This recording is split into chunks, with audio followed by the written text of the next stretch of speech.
This is Trend Following Radio, where great thinking comes alive. Nobel Prize winners, legendary traders, best-selling authors, and the pros that know what drive us irrational human beings. I am your host, Michael Covel. Not filtered, raw, honest. That's my passion.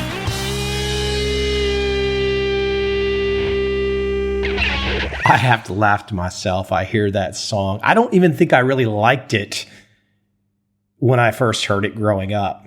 But now, all these years later, a little quiet riot, a little bang your head. A great way to open this particular two-part best of epic episode. I don't know why that particular song goes with these two men. I don't know that it goes with these two men at all. I don't know if they're familiar with it, and I'm sure they don't care. So I really don't know what the connection is, but nonetheless, it's out there, at least in my mind. At least for right now. There's no connection. I'm just in that mood. My guest today, reaching back into the archives, Ed Sakota, Marty Bergen of Dunn Capital. I love the insight of these two men. These two men, the way they think, the way they talk. If you can't learn something, if you can't get yourself a step farther down the path than you currently are, let me give you a quick tip. You should quit. Turn off the social media. Go get a job. I mean, something that's really rudimentary, a really basic job that requires no skills, picking up trash, something that just doesn't require any thinking. So if you can't pick something up from Ed Sakota and Marty Bergen, that's what I recommend. And I'm not even saying the picking up trash gig would be bad. If you don't want to have to know, if you don't want to have to think, if you don't want to have to grow, if you don't want to have to achieve, then one of these mindless task jobs, why not? Find a nice little family and hang out and, all that kind of fun stuff. But for those of you that still have a pulse, as I like to say, for those of you still have the blood pumping and you want to get ahead, this little replay episode should give you that nice reminder, that nice smack in the head, that no matter how successful someone might be, they still have to put their pants on each day. Now, that said, even though they have to put the pants on, they have an advantage with better technique, better philosophy. But this better technique thing, this better philosophy thing, it's transferable. You're not born with it and stuck with it if you have a bad philosophy or a bad technique. You can overcome anything if you want to. Key, if you want to. Now, there's a ton of people out there these days that don't really want to. They want to whine. They want to cry. They got this excuse. They got this complaint. They just don't shut the F up. I think most of us that are on the opposite side of that worldview, we want to find that mute button, that pause button, so we don't ever have to hear from them again. Wouldn't that be a great invention that if you could just turn off all the noise from the people that are immaterial, from the people that are going nowhere, the people that are losers, the people that are zeros. There's plenty of them out there. They're just white noise. But unfortunately, I don't think we're ever going to find a way around the white noise. So you have to reach in and find those good, strong voices that can lead you somewhere productive. And two of them on this show today. I want to go back in time, though, with a thought. I've mentioned this before, but a reminder thought. Now, today, he is one of the biggest self-help gurus alive, if not the biggest, a multi-billion-dollar empire. Back in the early 1990s, though, I was trying to figure out what direction do I want to go. And I picked up Anthony Robbins' Unlimited Power. I sure as hell did not finish reading the book, not because it was bad, but because I reached the point where I had what I needed from that book to then march, to go forward, to just not ask for permission. And it was a simple story he had in that book, Unlimited Power, about Steven Spielberg, who wanted to make movies. And he went to the Universal lot in Los Angeles. I guess there was less security at the time. And he literally just hung out watching films being made. He got himself close to the action. He got himself close to the people that were the achievers. Once I heard that, I was like, okay, I want to break into Wall Street in some way, somehow. I didn't necessarily have a plan, but I felt like, okay, that's how it works. Don't listen to anyone when it comes to resumes, CVs, mailing things, all this other nonsense. No, just get your rear end, and I was thinking this myself, get your rear end in front of the people that know what you want to know. Get there, find a way there, get in front of them, pull something out from them. Now, of course, they're not going to give it to you necessarily all on a silver platter, and I sure as hell did not get it all on a silver platter.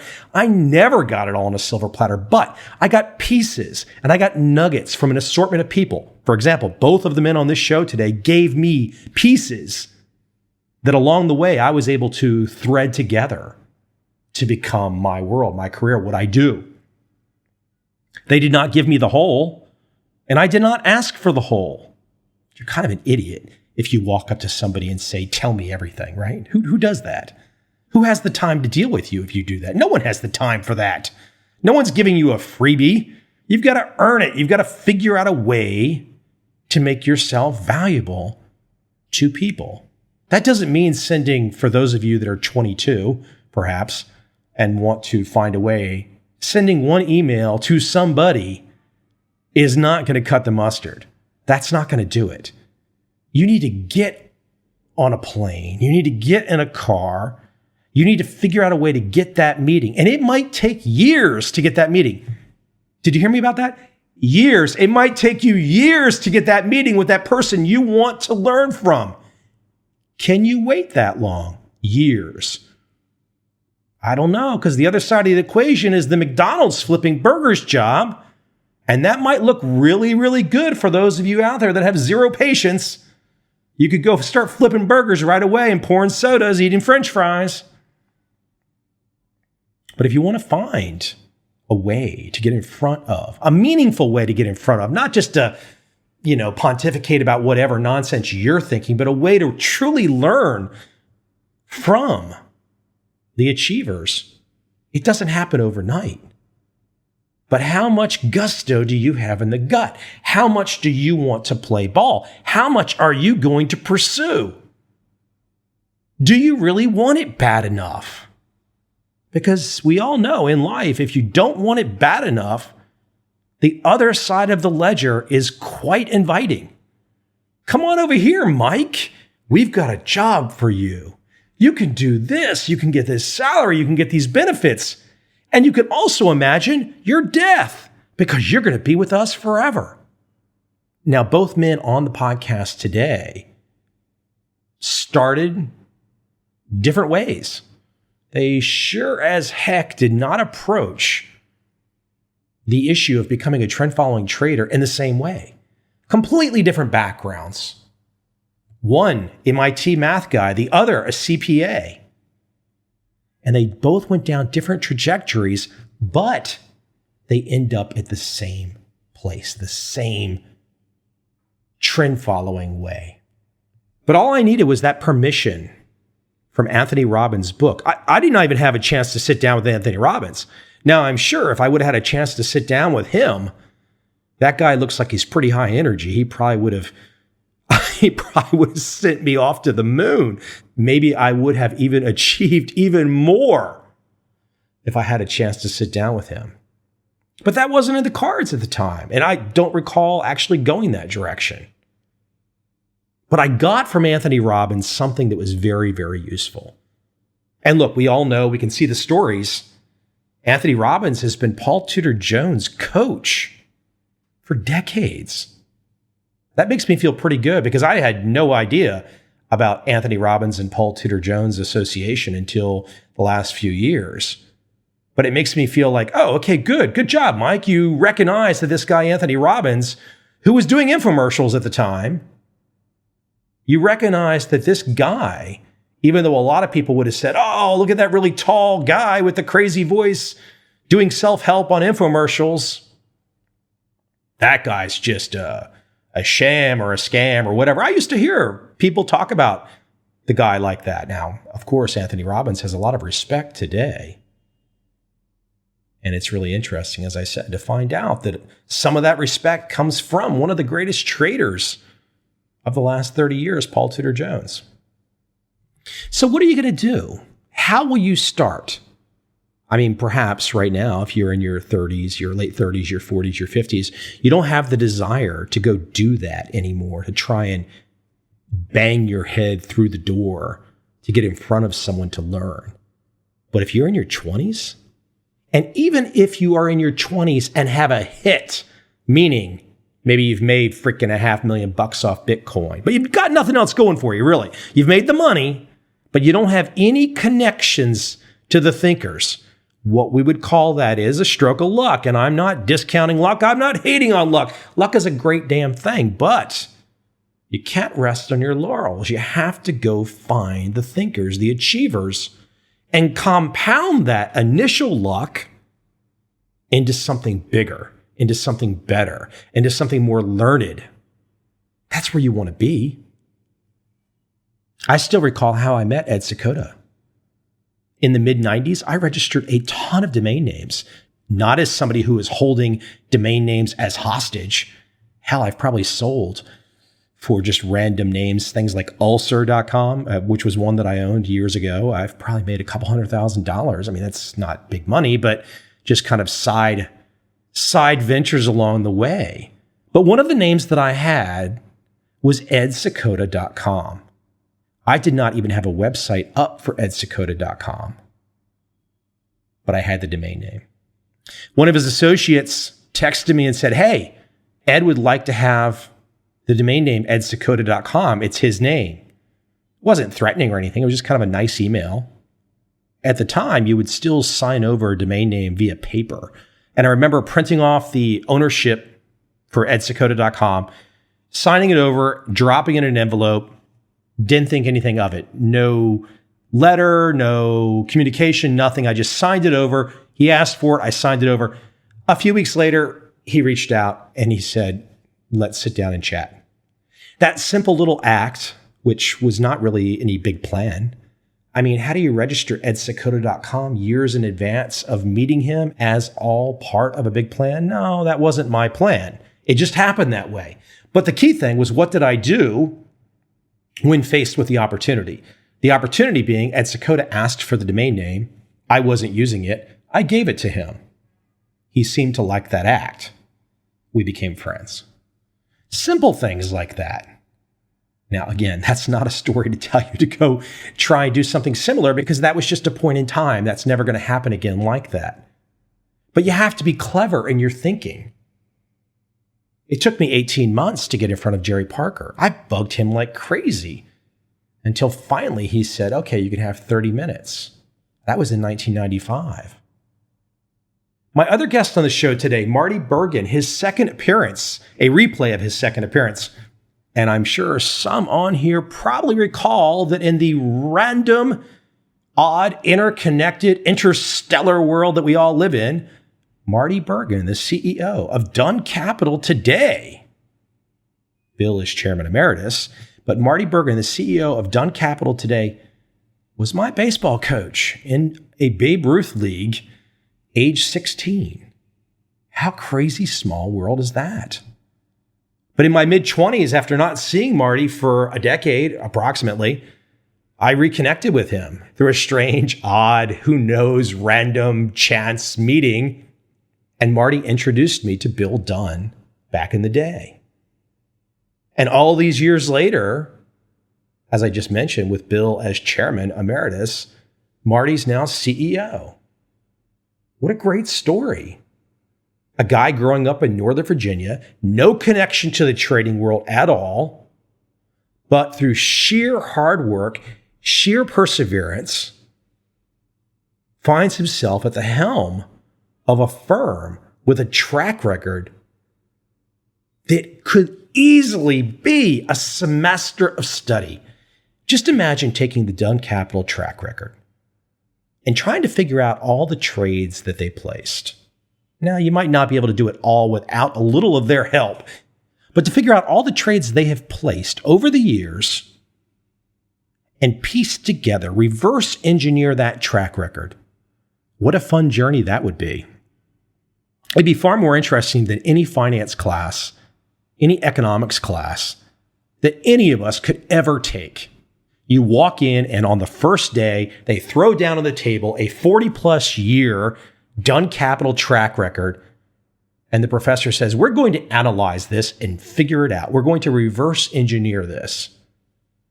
Now, that would get a lot of people's attention. That'd be a fun semester or 2 or 3 or 4 project. And you'd learn a hell of a lot more. So back to Anthony Robbins. How will you, and I want to hear from you. I want to hear how you've done it because I just heard from a guy the other day. Randomly. He sent me a picture. He must have been trying to reach out and connect with Ed Secoto for a long time, and he finally did. And he spent significant time with Ed, learning, growing, etc. And he sent me the picture. What a cool story, right? I had another guy reach out to me recently. He had gone and connected with Salem Abraham in Canadian Texas. Now, I know some of these connections are based off me telling people. And I'm sure some of my guests on this podcast, some of my friends are probably like, Mike, please do not have thousands of people trying to meet with us. We're going to kill you. We're going to eliminate you and your podcast. Do not do that to us. So please, the point is not to just send a letter. The point is not to send an email.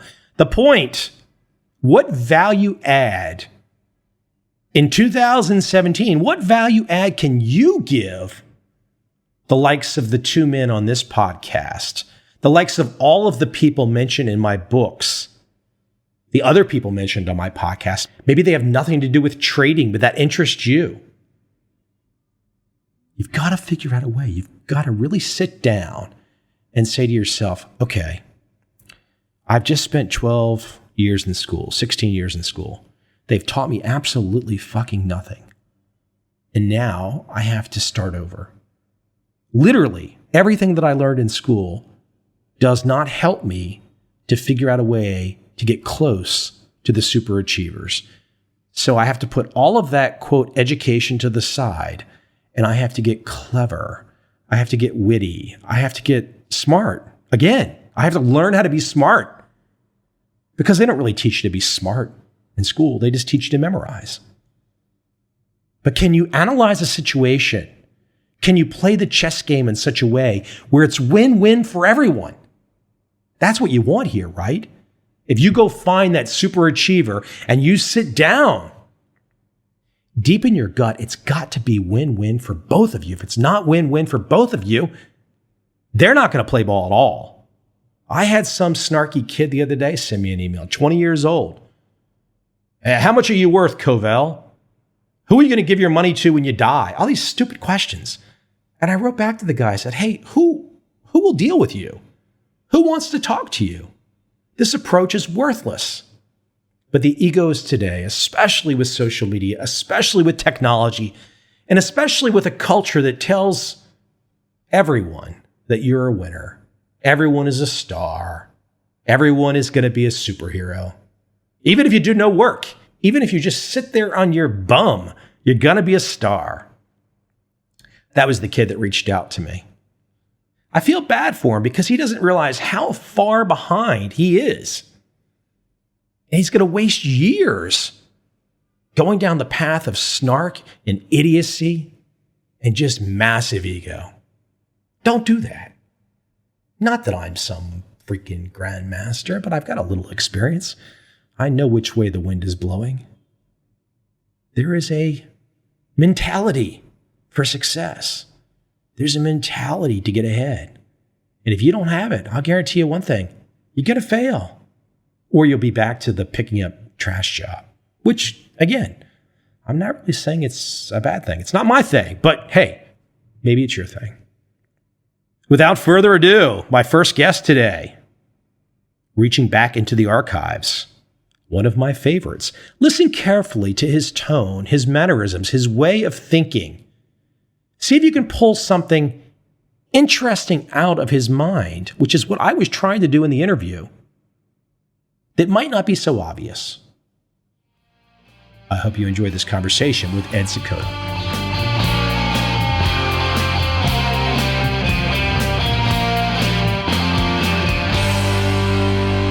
I was trying to think of an example just as we were getting on the call here, and I was thinking, and I'm not trying to pick on a particular bank or anything necessarily, but a few years ago, I read something that JP Morgan had made money every day in the first quarter of the year.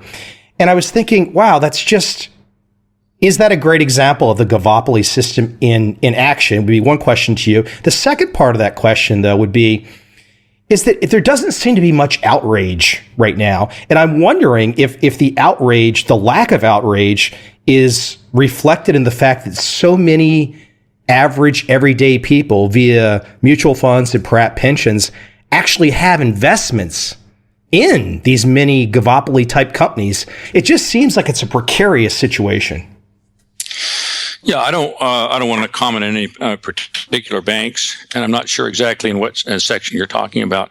But it's everywhere you look, everywhere there's a regulation, and there's a Gavopoly system at work, and the outrage, as you say, the outrage doesn't really occur because as the system grows, more and more people have an investment in it, and as you stop competition within a economy, the whole economy itself becomes less competitive. And we're certainly seeing that show up in our relationships with other countries, where particularly China and other countries, India and so forth, we're not competitive.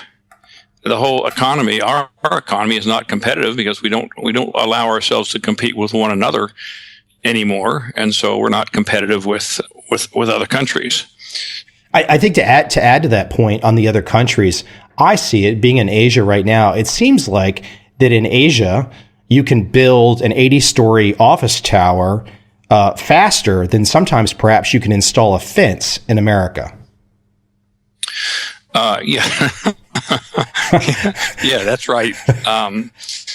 Trying to do anything in the United States requires an enormous amount of regulatory effort, and the companies have to maintain whole staffs just to comply with regulations, and all of that has got to get paid for somewhere. So they've got to eventually get to raise prices, and we're not competitive. So it's and I'm not saying any of this is bad or wrong or should be changed. In my book, I don't say that there's anything wrong. I'm just looking at how does the engine work. How does this work, and how do we explain what we've got? And I'm not trying to change anything. I'm just saying, well, this is how it works, and I need to know how it works because, as your audience does, and so do I, we try to trade, and we want to understand as best we can what's going on. So my point is not to change anything. I'm not a politician, and I'm not running for office or anything. I'm not promising any changes, or I don't have any formula for change. I'm saying this is what's happening, and you might as well take this into your personal calculus when you're playing the markets. Well, you make a great point because you're talking to a guy that unfortunately grew up in the Washington D.C. area, so I had to listen to too much politics. And I think there's a great video on the internet with Ray Dalio talking about the economic machine. And I think you're doing something similar, but it's your take, your research, and you're saying, hey, look, this is the machine that I see. This is the economy as I see it. And I'm not trying to give you a value judgment on it, but by all known facts and my research, the evidence lays out, this is what's happening. Yeah, and Dalio has a wonderful video out there, and he's talking about how the economy works. Basically, his analysis, the supposition he has, we have a free economy, and those kinds of things work in a free economy. But since 1913, when we had the Fed, you'll see the free economy isn't really free to function anymore. And if you look at long-term charts up till 1913, before 1913, when we had the Fed, we had a fairly stable economy. We had blips, ups and downs, and so forth. But since the Fed's come along, it's enabled it's enabled the Gavopoly system to put an effective tax rate on citizens and spend money in excess of what they can tax. There used to be a limit to government growth in the Gavopoly system. That limit was that they would have to tax people in order to fund the government. But they don't have to do that anymore. They can go to the Fed and they can get however the mechanism works, however you want to explain the mechanism. They can you can say they can print up money or get a line of credit or whatever. Basically, they can spend money before they tax. I've shown in my model, if you keep government spending to under about 1.5% effective asset tax, so under 1.5%, government never can grow big enough to stop the growth of the free competition sector. But once you get an effective tax rate above that, then the government will grow, and it's a parasite. It's the same mathematics of a parasite, where the parasite will grow and then finally it will take over the host, or like a cancer or a parasite. The mathematics and the dynamics are the same. It stays in balance if you keep the asset tax rate under about 1.5%, but we're way over that now, and we are seeing a decline in manufacturing and in tool making. And we're consuming, or the Gavopoly system is now consuming the free competition sector. And when we run out of a free competition sector, which is imminent in my opinion, then we have a whole different economy where you have the Gavopoly system trying to manage the free competition sector, and it can't do that. It doesn't know how to do that. It's not set up to do that. It's set up to take and exploit. It's not set up to create and innovate. And so we're headed towards an economy in which we have basically a controlled economy, less freedom. I'm not suggesting this is going to change. I'm suggesting you've got to start admitting that's what's happening, and you got to cope with it. You have to cope with it in your decision making, and there are ways to cope with it. Wishing it'll come back and thinking you can vote for somebody that's going to turn it around, I think, is wishful thinking. Let me take a step back, Ed. I want to kind of take a step back for a second, let you talk a little bit about some historical perspectives, your own in particular. And one of the things that I've always loved about you, and we're going to get back on the Gavopoly conversation and kind of take it to its natural ending and some of the solutions that you see, since if we're being faced with this Gavopoly situation, you do see some clear solutions, or at least some directions that people can go. There's no perfection for sure, but I think one of the things I don't think there's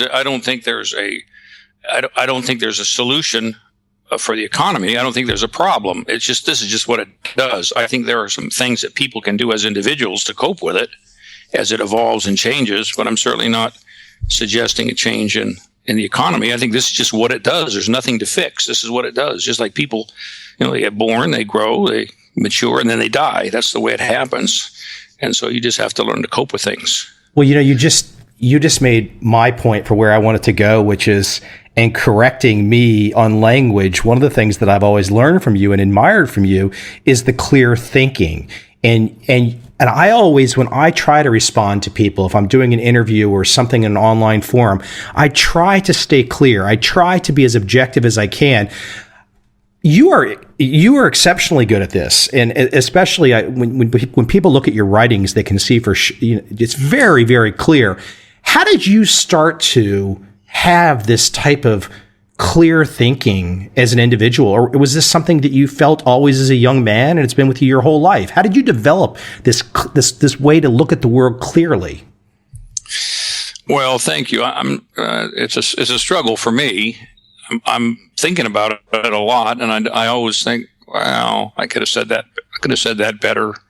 I'll probably hear this interview and I'll say, oh man, that's pretty lame.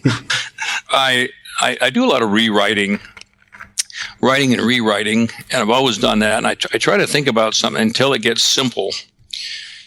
And if it's complicated, I figure, well, I don't understand it yet. So one of the things I do is I just think about things till they get simple. And then they're easy to explain, and then they're pretty clear. And I've had some mentors in my life that have been sticklers. Jay Forrester, for one, absolutely unforgiving about any misuse of English or any equations. They ought to be annotated, and the units of measure had to match, and you just couldn't get away with anything. And so I developed that. I just developed that habit. I've developed this to such an extent that I have a language that goes with it, SVOP, which subject, verb, object, keep it in the present tense. That's a way that helps sort it out. If I find myself straying from that grammatical convention, I figure I don't understand something. Anything that's clear fits into that linguistic format. So I'm on this, and I enjoy it. It's just I probably take it to extreme. It's not. it's not a good strategy socially. Socially, people are very metaphoric, and they're very inaccurate, and they just say what they feel, and you've got to decipher their feelings and so forth. So I don't recommend this as a social method, but as far as thinking and trying to get logical answers, it's pretty good. I was wondering maybe if you would go a little bit further on Jay Forrester. And for those that don't know, very well-known MIT professor, systems dynamics. And I think Jay is still with us. He's like 96, I think. Yeah. Yeah. And prior to publishing my book, I went and visited with him, and I included him, some things on him in the book. Amazing person. He, at one point, held a patent on the core memory for computers, enabling some of the first of the world with a computer. He was behind that. He was inventor of the radar positioning system, which was a servo control mechanism. And then he went on and applied servo control thinking to business situations and developed a modeling language, invented the whole field of system dynamics. To really understand how systems work, I think requires a lot of training. I think it's imperative to have some kind of an engineering background, preferably electrical engineering, preferably servo dynamics, to understand how systems work. So there's a whole field, and he pioneered it, and he's just this is an amazing guy. I was actually, I'm working on a project right now, and I was reading a couple of his white papers recently, and it's, I can see how he influenced you on the clear thinking, because his white papers are just crystal clear. It's fun to read them because it's just there's no beating around the bush. It's all just direct. And it's understandable too. It's not an academic treatise. It's something that you can sit down and start to digest. He would go to conferences on economics, and there would be a panel, and then they would have comments, and he would point out that a certain speaker in his speech had contradicted himself several times. And he would listen. He would really listen to what people say, and he would think about it. And then if it wasn't accurate, he wasn't shy about saying so. No, like I said, I think for the audience out there not familiar, checking out your Trading Tribe website at edsakota.com, they could definitely get an understanding of, if they're not familiar with what you and I are talking about right now, they will definitely start to understand how you handle your FAQs, your frequently asked questions. But that's a completely different subject. Let me go ahead. On the topic of getting things exactly right, I want to point out that's Sakota.com, not edsakota.com, SEYKOTA.com. Edsakota goes somewhere else. Yeah, and so do I, but the website is Sakota.com. Ed, let me get back into the notion of Gavopoly for a second. So we've got this system that's operating, and as you kind of say, it's doing as it should. You are observing and you're describing it, but it's not a pretty conclusion to when the 39th day and the duckweed races across the pond. It's not a pretty conclusion, but I think what's tough when you look at the media and the political systems, everybody has a fix. If you vote for me, I can fix it. I've got this platform. The media says if we do this, we can fix it. If we watch this TV show, if we get upset about this issue, and I'm just as guilty as some people to get upset about things, but it's all seems to be one big dog and pony show. But if we get back to your modeling of the Gavopoly system, the dog and pony show just distracts us, but the system marches on. Well, the dog and pony show is part of the system. The dog and pony show is purposefully orchestrated to distract people from the real issues. Nobody talks about the real engine behind this is the growth of the Gavopoly system and the fact that it has unlimited access to money. In my model, I've even tried to, even if you eliminate borrowing for the government and you reduce regulations, at this point it would take 20 or 30 years of austerity to get any meaningful change to get us back to a free competition society. You're not going to get anybody elected on a 30-year austerity program in which the government decides that they're not going to borrow money anymore. And that's just not going to happen. So nobody's even talking about this, or nobody's even interested in it. The real issue about how the economy works and how debt works and how deficit spending works and bailouts and all the rest of that, those are just kind of accepted, and no one is concerned about it. What they're concerned about is there's a race riot, or there's police, or someone thinks the police are being too brutal, or one race group is beating up on another race group, or there's people coming across the border or not coming across the border. So we're talking about fixing things that are all symptoms, but nobody. There's a couple politicians. I don't care to name any of them, but there's a couple of them that try to talk about the real issues. They always get marginalized, and they don't even make the final cut in the political race. And what you have is the distinction between political parties is fairly obscure at this point. They're all voting for expansion of the Gavopoly system. They want to make this. The system is now in its final phases where it's taking over. There's no way to resist it. There's no way to stop it. I don't recommend spending a lot of time worrying about it. It's like a patient, or if you had a friend that was dying of terminal cancer, well, what do? You try to make the best of the time you have, but you don't spend a lot of time trying to fix it. There's nothing to fix. Or someone is just dying. There's nothing to fix. We're making a transition, or a caterpillar turns into a butterfly and is a change in form. There's nothing to fix. It's how it works. You don't have to use death metaphors. It's a transformation metaphor. The economy is transforming from what used to be a free competition, innovative society. It's now transforming into a very controlled society. This is a transition. It's natural. It happens time and time again to all societies. There's a cycle. It goes back and forth, and there's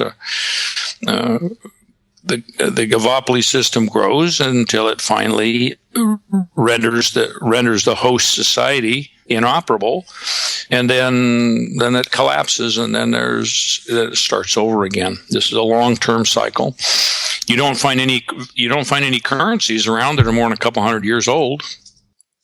And if you had invested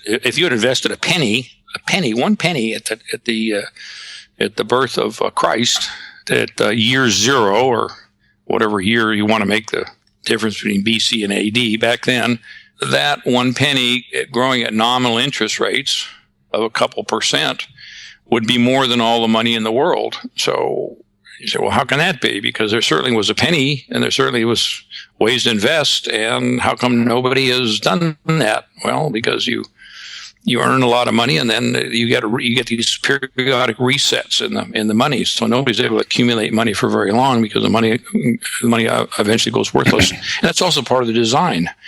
And you have hard money for a while. You have gold or sticks or some other tokens of exchange, cattle or whatever you have, and then you go off into currency, and then you get bankers decide they can loan out money, because not everybody's going to come and get the money at the same time, and then you get fractional reserve banking, and then you get a federal or a central bank, and then you get excesses, and you get huge bubbles, like having much more frequent and much larger bubbles now. And eventually the bubbles are just going to dominate, and every bubble becomes more severe than the last one. Ed, I think for some people listening, I could see some in the audience already building up a criticism in their mind. And I think what people need to understand is that you're not, some people might be thinking, oh, Ed Seykota, he sounds bearish, or he sounds like a doom and gloomer. Whereas you are taking a very distinct perspective to where, like, look, I'm observing the system as it is. You're very clear about it. You're saying, you can't really worry about it. You can't stop it. And I think, and you're not trying to make a prediction of the timing of something. You're just objectively trying to analyze the economy that we all are in the middle of. Yeah, I'm not saying anything wrong with it. I think this is the way it works. That's basically what we do in the trading tribe, is we look at, how can we be more effective as people in coping with the environment? If you'd been around 100 years ago, or maybe back in the early 1800s, a whole different economy. You want to get out there and build machines, start factories, and hire people and participate in the greatest economic miracle ever. These days it's different. It's a different, and there certainly are pockets of innovation. There are very bright people coming up with whole new industries. You got drones flying around that we didn't have before, and lots of advances. So there certainly are people innovating, but by and large, a lot of people are out of work, and you have a huge dependent class. And you have a huge amount of moral hazard in the economic system, and you have a disconnect between our governance and people. People don't even believe what the politicians are telling them anymore. So you have a whole different economy and a whole different society, and it's just part of the evolution. And you can find all kinds of books about what we ought to do to fix things. I don't think there's anything to fix. I think it's just how it works. And there's always people that think we should fix things. It's one of the symptoms of this transition we're going through, is there's people that want to, go out there in the fall and pick up the leaves and glue them back on the trees because they liked it better in the spring when the leaves were green and on the trees. But you can't glue the leaves back on the trees. You just have to accept the fall for the beauty that's there and move with it. So that's what we do in the trading tribe, is we try to, what can we do with our own attitudes and our own responses to cope with whatever the flow is, not try to change things, pretend they're different. What can we do to go with the flow? In other words, to use trend following in our own personal lives. I know you look at trend following from not only from a trading perspective, but your own life perspective. Yeah, and I think if you're going to really be a trend follower, you're going to have a lot of trouble limiting it to one area, because let's say you have a trend following system. You say, well, okay, I'm gonna have a diversified portfolio, a trend following portfolio. So I'm going to free myself up from emotions. Emotions have always been the big problem here. So I'm going to have a diversified trend following portfolio, or I'm going to invest in somebody else's portfolio, and that's going to fix this emotional problem. And then what happens? Well, their investment or their portfolio goes up and down. And then I get emotional problems with that. So you don't really fix your emotions by having a system. What you do is you just move them upstream. You move them upstream instead of, you have constituents within the portfolio that used to bother you and they went up and down. And then now you have a portfolio that goes up and down. You just move the problem upstream. So ultimately you have to say, well, what is it that I'm feeling, and what do I do when I feel these things, and can I come up with better and more useful or productive ways of responding when the thing goes up and down? And eventually, you've got to come to terms with that. And so the best trend followers, I think, are the ones that have made peace with themselves and have said, well, this is what I do in the case of things going up and down. the value increasing and decreasing. This is how I behave, and this is how I act. And of course, as you know, there are all kinds of things you can do when things go up. Some people, when something goes up, they sell them. Some people, when things go up, they buy. And when they keep going up, some people sell more and some people buy more. And if you go to extreme in either of those cases, you're counterproductive, self-destructive. You've got to know how to do that, and you've got to do it consistently. You've got to do it in your personal life. I think if you do these things in your personal life as well, it supports a trend following. Because if you're not in alignment between your overall philosophy and how you behave as a person, and you try to do trend following, well, there's going to be conflicts. And so we in Trading Tribe, we hardly ever talk about actual trading or what the markets are doing. What we're working with is the emotional reaction to volatility, or emotional reaction to loss, or to structure or authority, or all these other issues. People straighten these things out. Their relationships with their significant others and their children get better. They report more satisfaction in all areas of life. And incidentally, their trading is getting better. And they don't quite know how that happened. But it's just they've turned into a person that now can cope with uncertainty and can cope with volatility. And they couldn't do it before. And you can't, in my opinion, you can't take a system and use that to medicate your feelings. You've got to get your feelings. And some people say, well, I'm just going to suppress my feelings, stiff upper lip approach, or grin and bear it, or clench your teeth and hope for the best. I tend to go the other way. You try to say, what's the positive intention of these feelings? Celebrate them, find out the positive intention, and as soon as you do that, the feeling disappears and you go on to the next feeling. So I'm more of the go with the flow on the feelings as well. So there's a lot of different approaches. But by now, after we've been doing this a couple decades, we're developing a body of knowledge of how to do this, and to what extent can we actually reprogram response patterns. We're getting pretty good at this. As we've got, and you can follow what we're doing. I put it all on the blog at Trading Tribe, at tradingtribe.com. All this is free if people want to go on there and look at it. And we're documenting the growth of all kinds of people who are using this technology, and it seems to be, to the extent they use it, it seems to be working pretty well for them. It always just seems like to me that the place that one is trying to find is just some peace and contentment. And there's this just, again, I start off with giving you the praise of the clear thinking. I think that's to just be able to sit in a room and not feel, you're not to have this anxiety and worrying constantly. And if one has that, to work on that. And I think it's just trying to find it. I see a lot of parallels to your work and some of the meditation. I read some of the Zen scholars like Alan Watts. It seems like there's some commonalities with some of your work and the Eastern thought process. I believe every feeling has a positive intention. For instance, if you're in a house and you smell smoke, you hear crackling sounds, and notice the temperature going up in the room, and you conclude that maybe the house is on fire. That would be a really good time to feel anxiety and to take some action in response to it. So I'm not so sure that you want to, medicate your mind, anesthetize yourself, and put yourself into some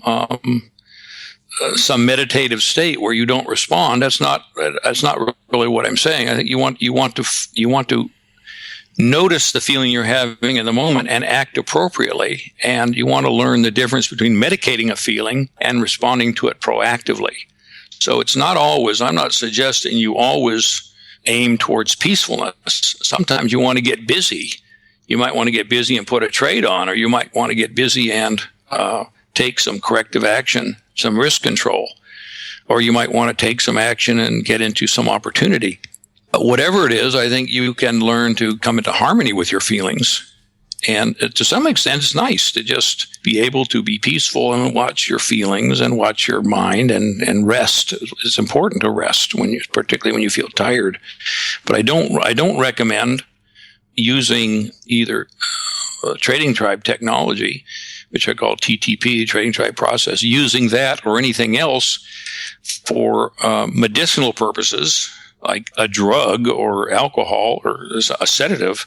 You have to watch out. There's a difference between using any of these technologies as a sedative, and I don't think any of the Zen masters really recommend blissing out and staying there permanently. I think they want to be responsive and proactive to whatever feeling arises in the moment.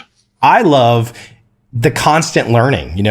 What's the better way to handle expressing oneself? What's the better way there's always a better way to do it, right? Well, I think so. I think I try. We're here in the moment, and I'm learning something.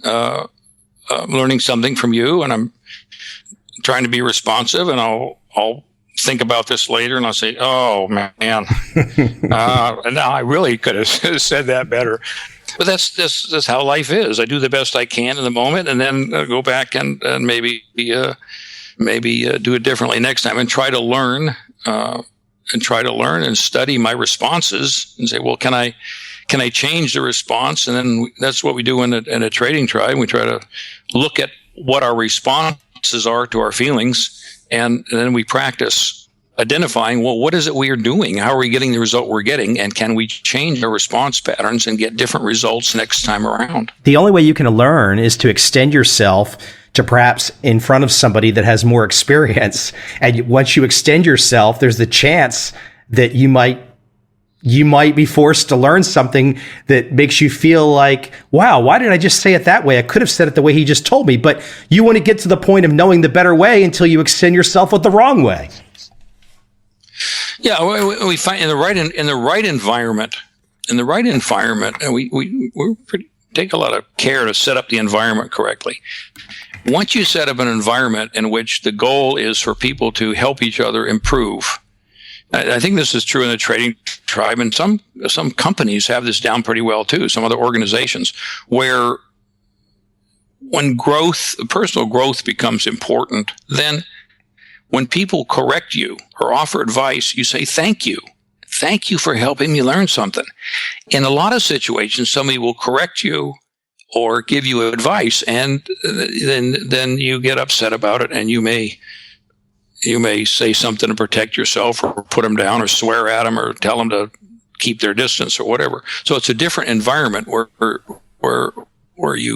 everyone is trying to grow and do a better job, and that's another thing we had. When you have an expansive economy and a company that's growing, and everybody's trying to do better, then the culture in that company, when you have growth, when you have a free competition society and free competition, you have a competitive startup firm, and somebody says to somebody else, there's a better way to do this, then they say, thank you for telling me, and they start doing it that way.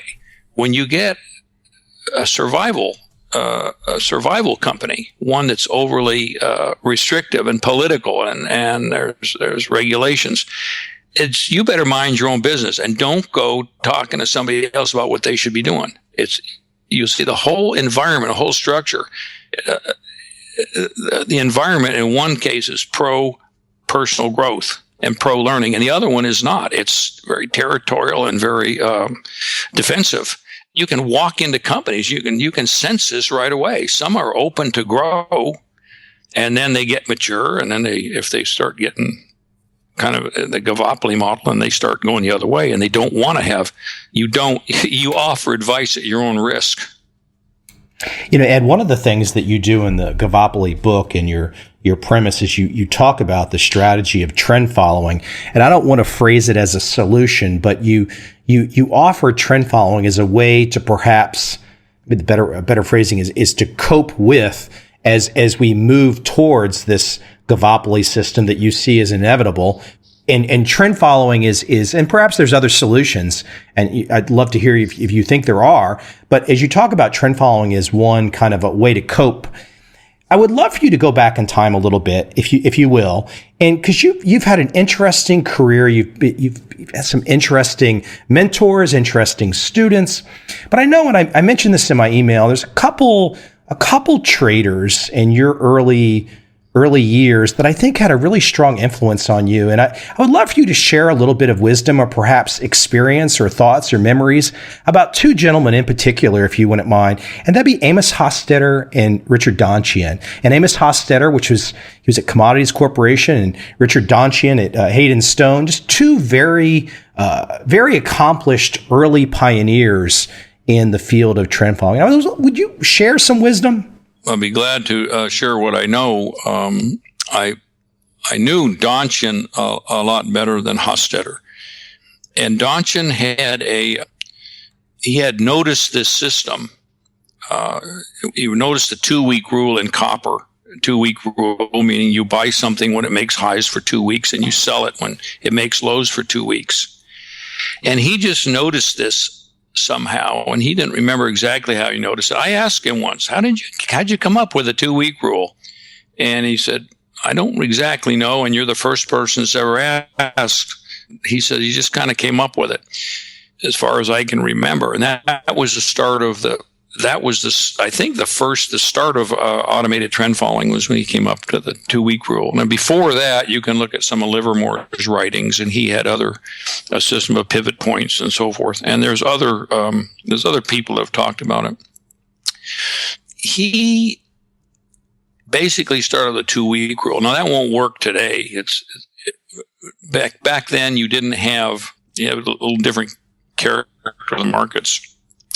And the 2-week rule used to work in copper. And then we found that you had to lengthen those, and maybe you make the weeks longer, 6 weeks or sometimes. Now they've got 30 or 40, 50 weeks or much more than that. He had this system, and then he had a couple followers there in his office. He came up with a system. He didn't always follow it himself, but he had this system, and he had people on it, and he had people that were religiously following the system, and they seemed to do pretty well. And I came along, and I studied his rule set. He had Donchian's rules and Donchian's guidelines. And about that time, we had computers were starting to become within reach of people to use them. Although they didn't have personal computers, they did have mainframes at some companies. And I got, if you can believe this, I got to go into the major brokerage house at the time on the weekend, and I had access to their mainframe computers that they used to run the company. And I was in there, and there was a security guard, and there was me, and I had access to the complete computer base of the whole company. And I was just using it to do computer testing. Were you pinching yourself at that time? No, I thought it was just normal. I said, well, I want to do this research, and they said, okay. And in those days, nobody ever thought about anybody trying to go in there and do anything nefarious. I was just in there doing research. No one in those days, you wouldn't even think about something like that. But these days, you couldn't get anywhere close to the inner workings of a brokerage house. These days, you couldn't do it. But in those days, I did the computer testing on the mainframe computer of the brokerage house, and all of their discs and all their history and everything. They were just sitting around in this big room. It was a huge room, and all these mainframe computers and these big tape drives and so forth. It was just, now you can get probably all the computational power in that whole room. Probably you got more computational power in your cell phone now. In those days, that was quite the thing. So I would run back tests, and I would do a back test that you could do now in probably a second or two. It would take half hour, 45 minutes to do one set of tests. And I was using punch cards, and it was a different era back then. Did you find it unusual, or what were your feelings at the time? Because there weren't a huge number of peers that you could bounce ideas off. I mean, you said you knew Dick Donchian, but there wasn't this. I mean, today there's a much wider network, and people are connected on the internet. They can reach out to you at FAQs, but there was no FAQs for you back then. No, and I took Donchian's work, and he had a letter that he would publish every week. He would publish a letter which would have his rules on it, and it would also have a kind of a model account, and you could follow along. And the idea was you would follow along, and you would place your orders with him. I guess that was the way that was supposed to work. So I tested his rules, and I came back and said, well, the rules they're internally are not consistent. The rules you can't program all these rules at the same time because they conflict with each other. So I started taking rule sets that were non-conflicting, and I tried to tune it up and see, well, here's what we can do. And I would try different experiments with the rules, and I would check it with some brokers and traders in the office. And a lot of times I say, well, I'm going to change this. I'm going to make the system less responsive. So the market has to go up more before you start to buy it. So I'll make the time constants longer. And people would say, well, that's going to make it more risky because your stop's going to be further away. And then we would test it and we would get the exact opposite result. So all these things were very counterintuitive. I did some of the first testing, and you're right, there wasn't any other standard. Now I've got this on my website. If you or your listeners want to go on the website and replicate some of these tests to learn how to do it, I've got it on there, and there's a template, and you can do it on your Excel spreadsheet or whatever. And then enough people have done it so they all get the same result to the penny. So I'm pretty confident I've got the right answer up there. But in those days, no, there wasn't anybody else. I was just curious, and I said, well, how does this work? And Donchin had set it up as a system. I said, well, okay, I'm going to simulate it. I'll go back in the computer and see if I get the same results that Donchin's getting, and I'll try to set up a diversified portfolio. And we did that, and the company I was with marketed it for a while, and we had a diversified portfolio, and it was all run on computer by a service bureau. I had a service bureau, and we would enter the data every day and then get the result, and then we would put the orders in. But the company couldn't stick to it. The company I was with couldn't stick to it. And they also couldn't resist the temptation of trying to get the customers to trade more often than the system wanted them to trade. Because the problem with the system was it worked, and it made money for the clients. But the problem was it made far less money for the brokerage house, because they were used to day traders, and they were used to people coming in and lasting a few months and then losing their money and moving on and doing something else. And so that's the way the brokerage house set up. People would come in and try to trade, lose their money, and leave. And here was something else. They would come in, and they didn't believe they were going to stay. And they said, well, commissions are like a tenth of what they used to be. They're staying with positions. And this is going to wreck our business model. And so there was all kinds of pressures to get people to trade more often. And then there was all kinds of pressures, like you pointed out in some of your letters to me. There was, they've got fancy names for it now, like disposition effect. But in those days, people just didn't want to hold on to something. It went up a little bit, and they want to take their profit. Went down a little bit, and they wanted to add more and hope it would go back up. And so you had lots of pressures against following systems in those days. So I had invented something that no one really wanted. And so then I left, and I went out on my own, found clients, and I found that some of the most important things was developing a relationship with the clients, that they really knew what to expect and they knew what was going on. Because if the client was not aligned to it, and if you didn't have emotional rapport and understand the system is more than the mathematics. The system is the mathematics plus the willingness to follow the system.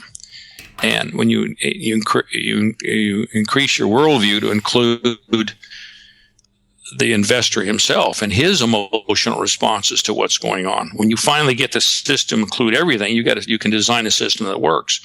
But just going into a computer and tuning up your software and saying, well, here's the right set of parameters. Well, great. You've got something that theoretically will work for some theoretical robot that'll follow it. But there aren't a whole lot of robots that got money these days. Maybe someday, but right now you've got human beings with human feelings. And unless you include that into your system design, the thing's going to, the wheels are going to come off the cart around the corner. Yeah, I think you really sum up so much of your ethos in those last few sentences for those that are paying attention. I'm curious, Ed, too. I want just a couple more questions. I won't keep you. But as you talk about, we're talking today about your research into developing this Gavopoly model. You're talking about your early research with trend following models. It seems like, and correct me if I'm wrong, but it seems like you've been highly motivated by the puzzle aspect of just figuring things out. Yeah, I guess I like puzzles. I've got a huge collection of what you might call barroom puzzles, or these metal detanglement puzzles where you have metal pieces that fit together and you got to figure out how to get them apart and together. I've got a huge collection of those, and I in the morning I do chess puzzles, and I like figuring things out. It's always been something that I enjoy doing. I don't know exactly where that comes from. I think it's been I've been able to incorporate that in my life in such a way that it's useful. But yeah, I think that the puzzle aspect of what I did in the markets, or what I did with the Gavopoly book, what's driven me is I want to understand how it works. I want to know how it works. Then it works and it makes money. That's great. I mean, it's nice to make money, but I think I wouldn't have done it in the first place. Maybe figured out some other way of making money. But the puzzle was what got me. I said, I got to figure this out. Why does this guy Donchin has got this thing that's mechanical, it's making money? How can that be? How can you get something that's mechanical that can make money for nothing without doing any work? How can that be? And so, I kind of got attracted to looking at it, but I don't think I would have gone into it. I wouldn't have gone into it for just the money. It was the puzzle. It was how does this work? I mean, how does this actually work? Can I build a model and can I understand this? And then when you understand it, then it becomes interesting to explain it to people for a while, or then you put it on the website, or you write a book and you go on and you look for a new puzzle. So I mean, when you were back in the day though, and you're in those mainframe rooms and you're by yourself and you're struggling. I mean, there's got to be a struggle, of course, to try and figure this all out. I mean, was it just pure excitement at the time, and this internal excitement that was driving you to just keep going and going till you got the puzzle solved? Well, that's a good question. That's one of the best questions I've ever heard. What motivates somebody who's a researcher? What motivates them to go? I don't. You say, well, is it the pleasure of the puzzle, or is it the discomfort and not knowing? I think it's deeper than that. It's just that's what I do. That's what I do. I do that, and I play banjo, and I get lost in it. Mm. That's my meditation. I have to do it. If I can't play music, something dies. And same with solving puzzles. That's who I am, and that's what I do. And I don't think of it as there's something that pushes me to do it. That's just who I am, and that's what I have to do. Yeah. I still feel like I'm in training wheels, but I sometimes feel like my career is the same way. I don't necessarily know why. I'm just driven to do what I do, and I'm not necessarily sure what I even do, but I just do it. Yeah, I like that, and you're good at it. And you're that's one of the places I think we succeed in the tribe, when we get people to this place you're at, where you find out who you are and what you do, and you just do it, and you express yourself, and you create a value by expressing exactly who you are, not pretending to be somebody else. That's a very high state. Congratulations for being there. It'd be a different world if everybody could get there, and I, would hope people would follow in your footsteps. And I've watched your career over many years, and I've seen you keep expanding and getting closer to who you are, and now you're really blooming, and you're really making a big contribution. So, good job. Well, I tell you though, for those that don't know, I'm not going to tell the exact story, but you influenced me greatly when I met you for the first time in 2001. And I can still remember some of the things that you said to me. And I think for for some people, they might have felt threatened. And I don't think I felt threatened. I probably was like, okay, what has he just said to me? Why is he saying it? What's the deeper meaning? So in many ways, as you talk about your love of puzzles, I felt like you were giving me a puzzle. Michael, you might want to consider this. Ba, ba, ba, ba, ba, ba. And so then, of course, I just considered that. And you know, you didn't give specific instructions. You gave some big picture insights. And I think that's probably how you like to be. I think you just want to see if there's more puzzle finders out there. Yeah. And like you're open. You wanted to do something. You wanted to go somewhere. You were like on a growth path. And then you viewed, ideas from me and other people. And you've surrounded yourself with an amazing group of people who have amazing amount of ability and knowledge and wisdom and resources. You've surrounded yourself with one of the most advanced group of mentors I think is possible. You just like to do that. So I think you had an attraction. You attracted people like that, and you enjoyed hearing what they have to say. The people that are on your podcast, people in your life, all are people with strong opinions, all people that make you think and make you grow. And you just have some kind of a affinity for people like that. And that's part of what makes you good at what you do. Well, if they keep talking to me, I should keep talking to them. That seems like a good rule. If really smart people will agree to talk to me, I should probably talk to them, because then I wouldn't be that smart. Well, I mean, it seems to be working. It seems to be working.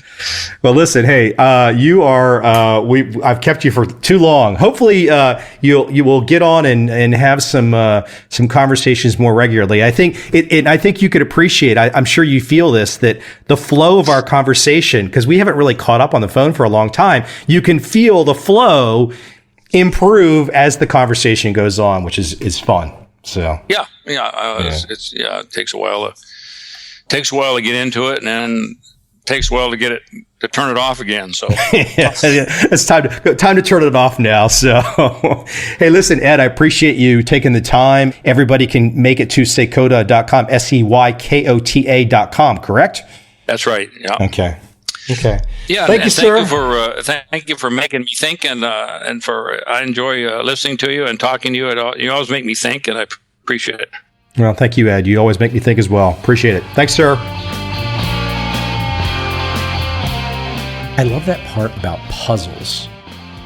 Stumbling into the idea that Ed just loves puzzles. So cool. If you ask good questions, or if you at least listen, it's amazing what happens. It's amazing what kind of insight can unfold.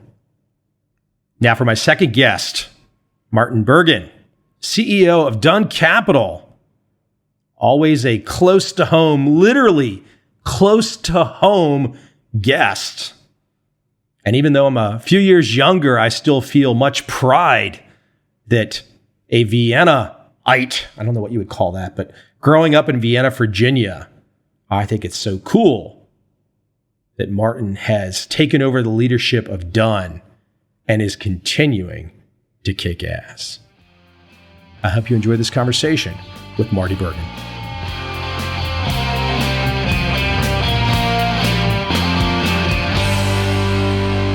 Marty, as I was thinking about our call today, I was actually thinking, and I know you're a sports guy, I was thinking of the Patriots. I was thinking of the New England Patriots.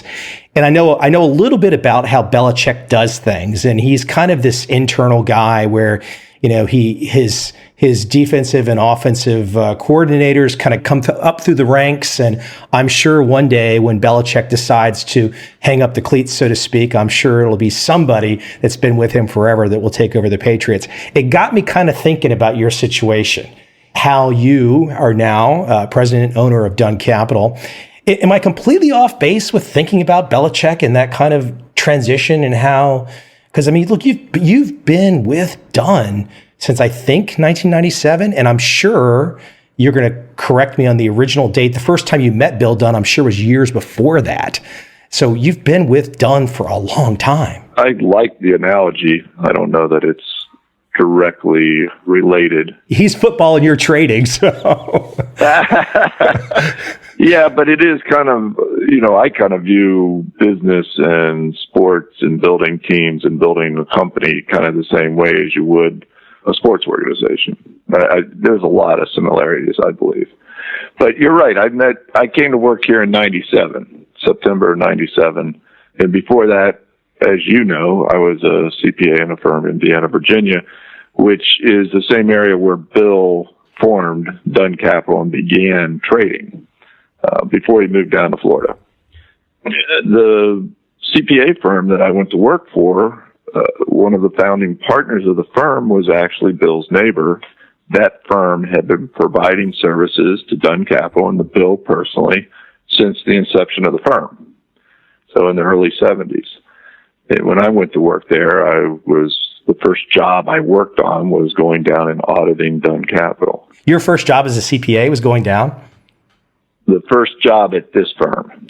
So I had spent 2 years at another firm in Reston, Virginia, and then went to this firm. Yeah, one of the first things I was asked to do was go down and work on the team that audited the funds at Dunn Capital. You've got to give me some time back to that first moment and maybe talk about the first time meeting Bill and the first time where you really started to wrap your arms around what Dunn Capital was doing as a business.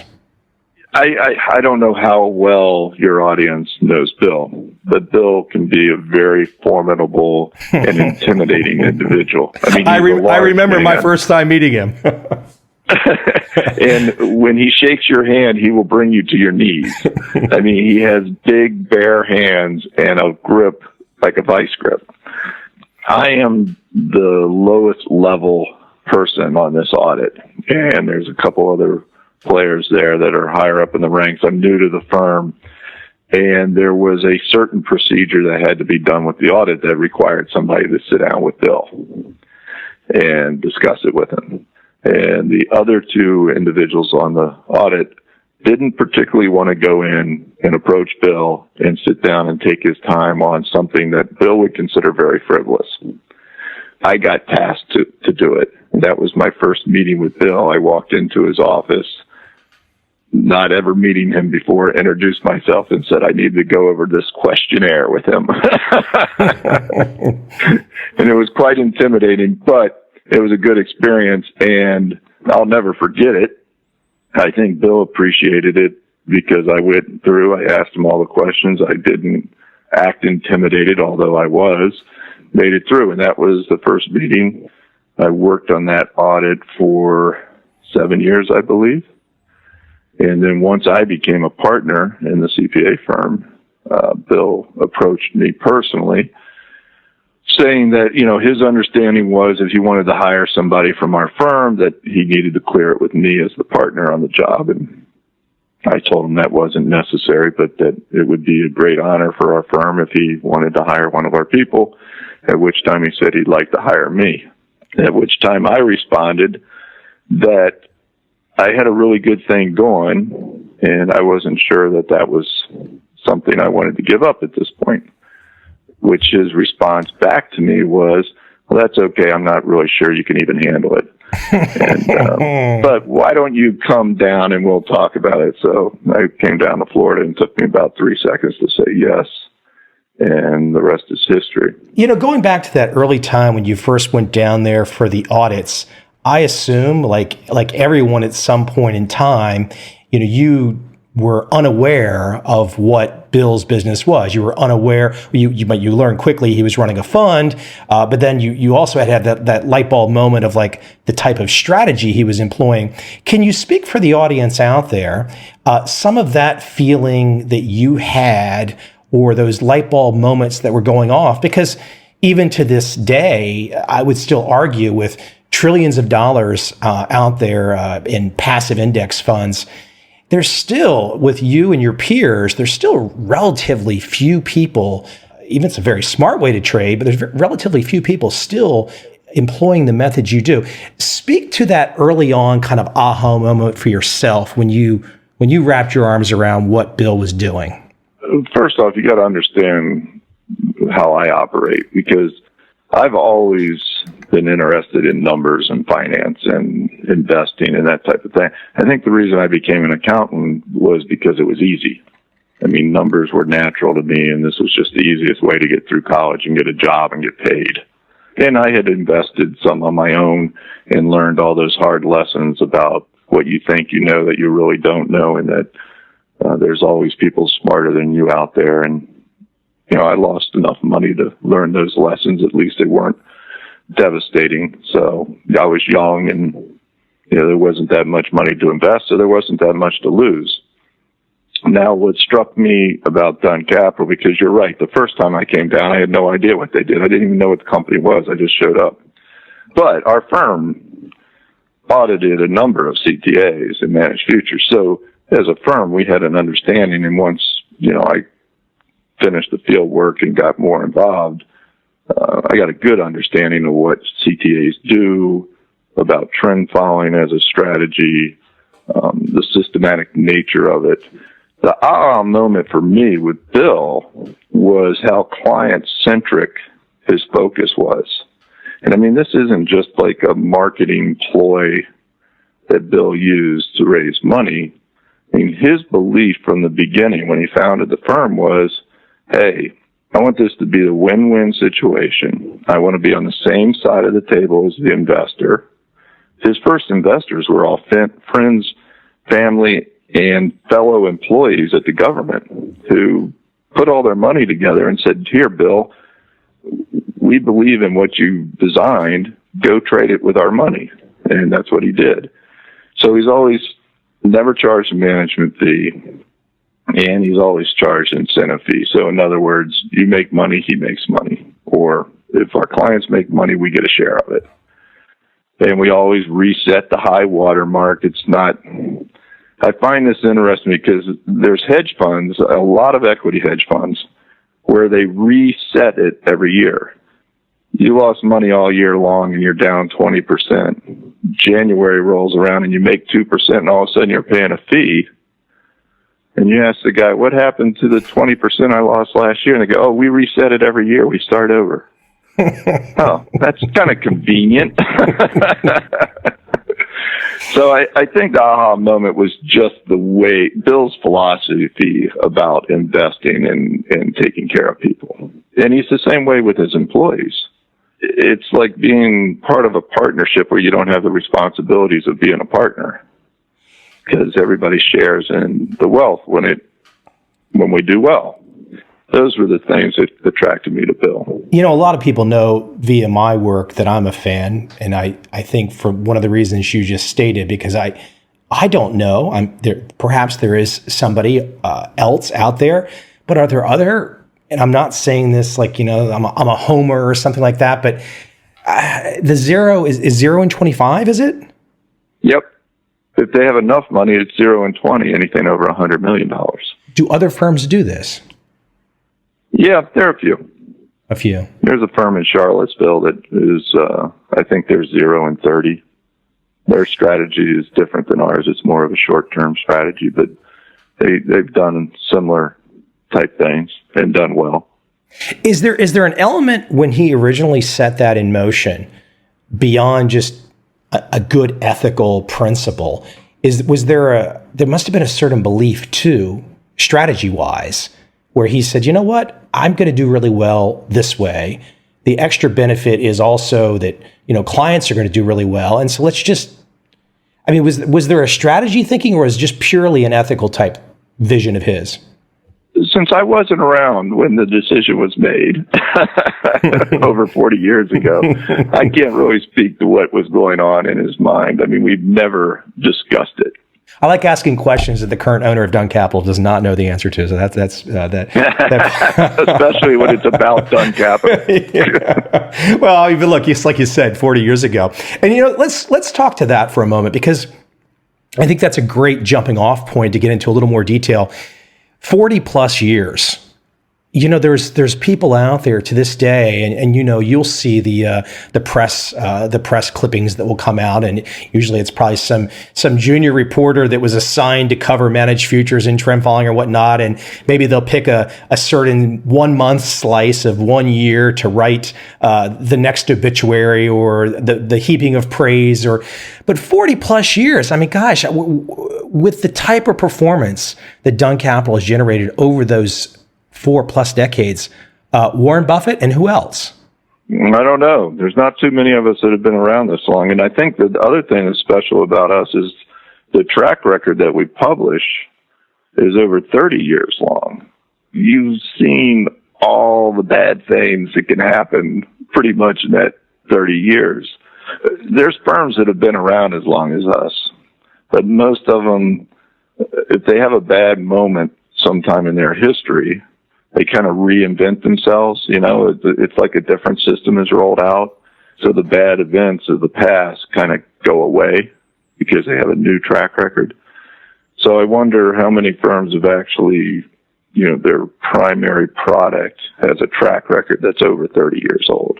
Look, and it's one of the great, even if we weren't just talking about you and the firm right now, for people that want to learn, for example, what Marty Bergen does at Dunn Capital, the WMA monthly performance, to look at it from 84 to 2016, to look at every month, in many ways, it's a PhD right there, just to look at your month by month performance. Like, as you said, it's really everything that has happened is embedded in that track record. That's exactly right. And when you're looking at most track records, even a 10-year track record, let's think about it. If it happens to be a 10-year period where trend following is done well and you see no bad events, your belief is that will go on forever. That's always how it'll be. And that's not necessarily true. It's good to see a manager who has weathered the storm and rose from the ashes, per se, or has proven that the strategy has longevity, and it's just not a process of data mining the history and creating, the perfect trading model that may or may not work going forward, because nobody knows the future. And these pundits that sit on TV or write articles and talk about things that will happen, they're lying. They don't know what's going to happen. Nobody knows what's going to happen. You have to make an educated guess about who you're going to invest with and who you're going to trust with your money going forward. I think the fact that we have such a long track record, the fact that we've, invested a lot in research, especially in the last 10 years, to make the system better and take the things that we learn over the years and try to, technology today is amazing compared to when Bill started. Bill started, he was using punch cards in his basement and going to the local library and renting time on a mainframe to run his system. Imagine that to what we have today, where you have instantaneous data, instantaneous feedback, instantaneous risk monitoring. Things we can do today or that are available to us, and to not utilize those things to make your system better is just ludicrous. We embrace these things and are constantly working to try to improve what we do. With the idea that you see our track record, my belief is what you see will only improve over time. The market environment dictates the most, though, right? Sure. Either you're in a good trendy market or you're not. Anybody makes money in a good trendy market. It's how you handle the rough markets that makes the difference. Mark, there's a meme that I've been hearing, a kind of a statement about Dunn Capital style performance, trend following style performance, going back to 2008. So for those folks that have memories, 2008 was a fantastic year for your style of trading. October of 2008, a fantastic month. Ben Stein, the movie star and pundit, famously said that if you made money in October of 2008, you were doing something wrong. So yeah, I knew that you get a laugh out of that one. But the thing is that There's been this ongoing dialogue that I've seen in a lot of places, and a lot of people want to keep repeating it, saying that since '08, that your style of trading has been not good. And I'm looking at your 2009, 10, 11, 12, 13, 14, 15, 16. I'm looking at you were down small money, 5% for 16. You had a down month for, was it 2012? Down year for 2012. But other than that, that's not. What am I missing here? Everyone keeps talking about performance being really negative since 2008. Your track record doesn't reflect that. Right. Well, it's because we're doing something different. And, I can't speak to what that is because I don't know enough about what other managers are doing in our space. But I will tell you this, it's not been an easy environment. Central banks have basically been controlling the economy since the credit crisis. And it makes for a difficult environment for any systematic trend following type strategy, I believe. I think what you've seen during this period of time is volatility strategies have done remarkably well because, the central banks kind of have caressed the markets and are holding them into a certain range or pattern. So volatility has been a wonderful trade, but trend following and a lot of systematic managers have really struggled. Short-term guys have done well and then not done well. Trend following has done well and not done well. And at the end of the day, they're all about flat for this period. And we've done fairly well. One is we've developed this, what we call an ARP, where we no longer target exactly the same risk parameters every single day. We have this proprietary way of measuring the market environment and sizing our positions depending on what the market is telling us if there's opportunities or not. So if we don't see a trending market, we tend to draw back the amount of risk we apply to the markets. And then when the markets start to trend again, we accelerate the risk that our system takes. And over the years, what it does is it decreases our overall volatility without decreasing our upside performance. So that's like the holy grail, right? People say done is too volatile, too risky.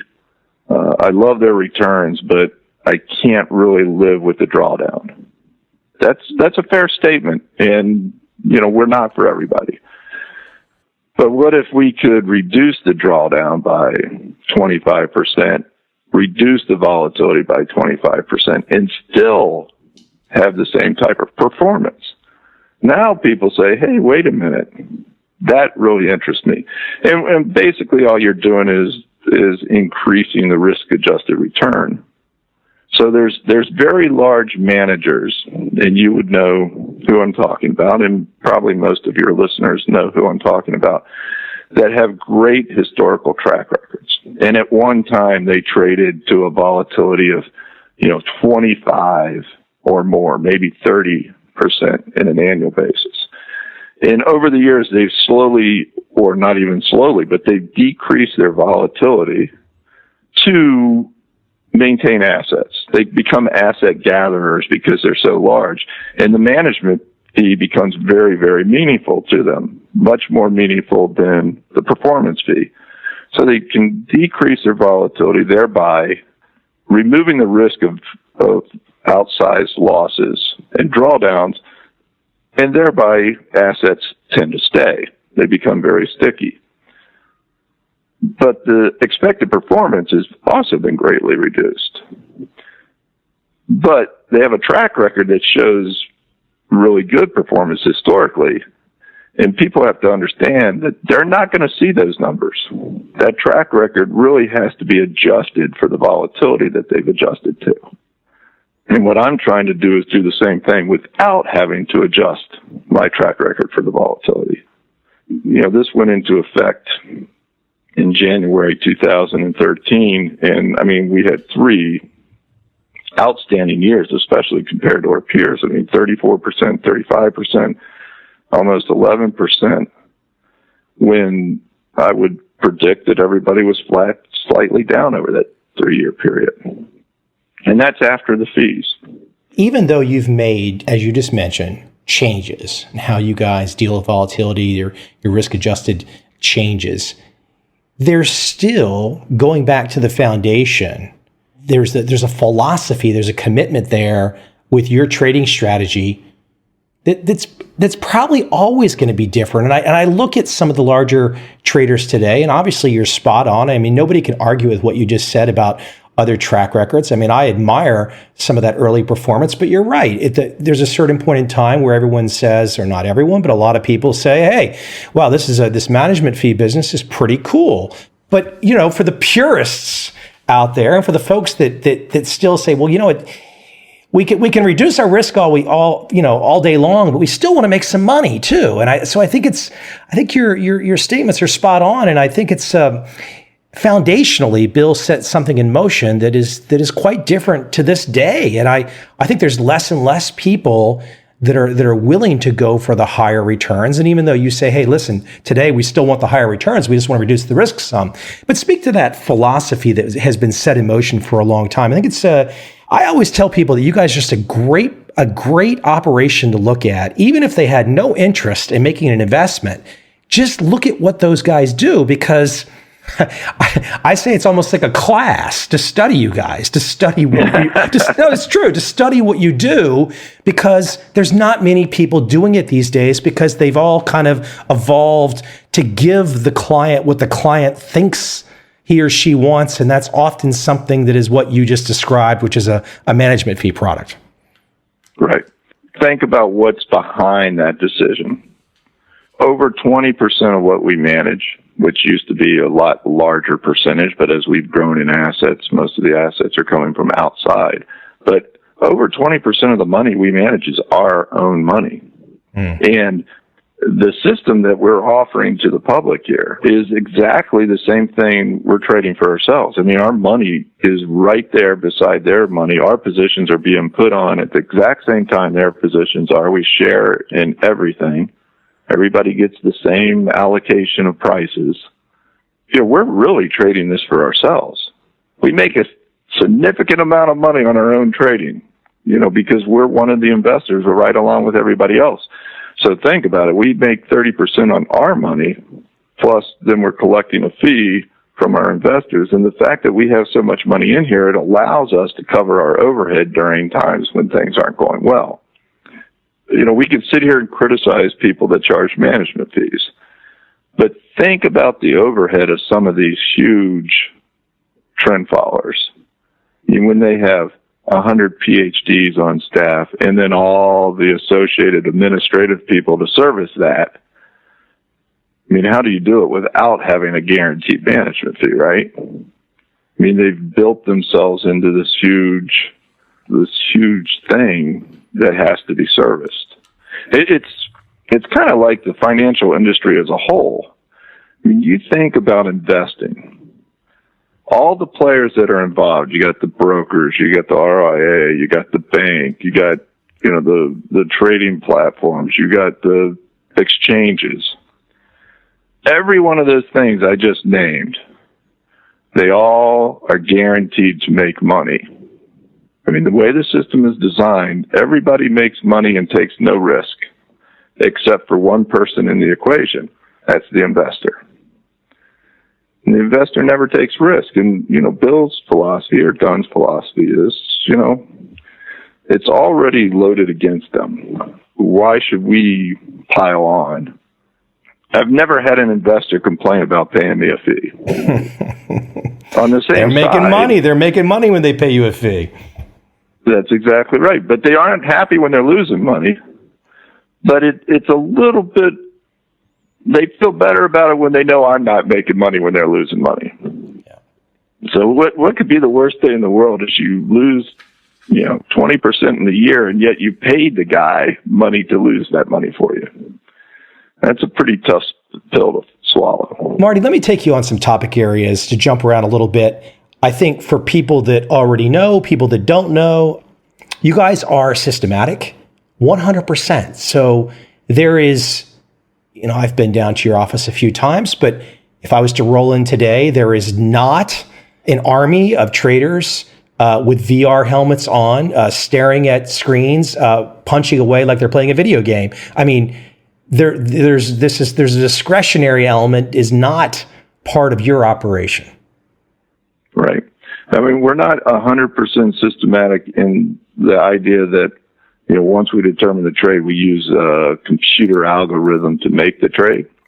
I still do have traders that will use platform algorithms. They'll use, everything's traded electronically, but they will use a combination of methods to get the trade done.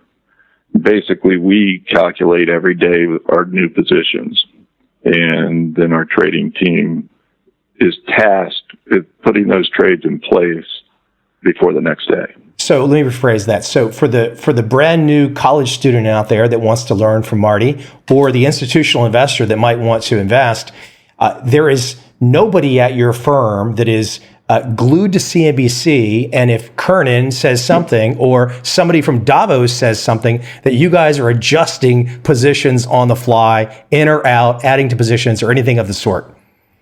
Nope. All emotion has been removed from the equation, which I found when doing my own investing, emotion is the problem. and there is quite a few times that I have seen a trade, when we run our system overnight and it comes up with the trades and we want to take a certain position, and I can look at that position and go, geez, perfect example. We got long bonds 2008. And for the whole time from 2008 to the end of 2016, I've been looking at that position going, this is crazy. How much higher can bonds go? Interest rates are basically zero. Why are we in this trade? It's probably the place we've made the most money from 2008 forward. And yet I've sat on panels in front of huge rooms of people telling and saying, this is years ago, who would have thought we would be long bonds? And everybody in the room shakes their head. And I say, I would have swore it's a terrible trade. That's where we're making money. And that's true. Now, we're not long bonds today. That's not because there's no fixed income department. I mean, obviously, we're talking about systematic trend following strategies, but there's no fixed income department there with bond experts that are helping you to do that trade since '08. No, it's all done purely on price data. It's a systematic system that we feed it the price data every day. It determines whether we're going to be long or short and by how much. We basically take a position between what we call +1 and -1, and it could be anywhere in the middle there. So, right now we have a slight short position on. That's what the system tells us to do. And then the other thing that I find interesting is you've seen a lot of pundits out there saying that, okay, CTAs have only made money because bonds have been in a 30-year bull market. So all it is the carry interest on bonds.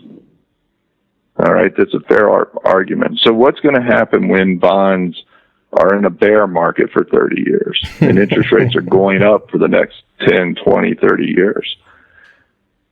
We're one of the few CTAs that have actually lived through some of the bear market in bonds, and we've made money in those markets.